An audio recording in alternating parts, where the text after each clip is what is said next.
નમસ્કાર ખેડૂત મિત્રો, આપ સૌનું સ્વાગત છે ખેડૂત વેધર અપડેટ 24માં.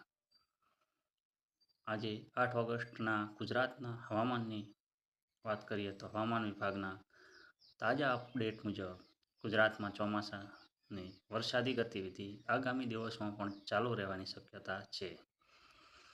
ઉત્તર ગુજરાતની વાત કરીએ તો બનાસકાંઠા, વાવ, થરાદ, પાટણ, મહેસાણા, સાબરકાંઠા, અરવલ્લી, ગાંધીનગર, અમદાવાદ સહિતના વિસ્તારોમાં આજે છૂટાછવાયા સ્થળોએ હળવાથી મધ્યમ વરસાદ અને ગાજવીજ સાથે વરસાદની શક્યતા છે.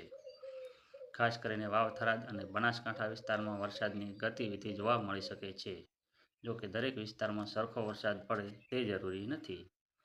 મધ્ય ગુજરાતની વાત કરીએ તો અમદાવાદ, ખેડા, આણંદ, પંચમહાલ, મહીસાગર, દાહોદ અને આસપાસના વિસ્તારોમાં પણ છૂટાછવાયા વરસાદની શક્યતા છે. દક્ષિણ ગુજરાતની વાત કરીએ તો વડોદરા, ભરૂચ, સુરત, તાપી, નવસારી, ડાંગ અને વલસાડ સહિતના વિસ્તારોમાં વરસાદની ગતિવિધિ ચાલુ રહેવાની શક્યતા છે. દક્ષિણ ગુજરાતમાં કેટલાક વિસ્તારોમાં વરસાદનું પ્રમાણ વધુ રહી શકે છે.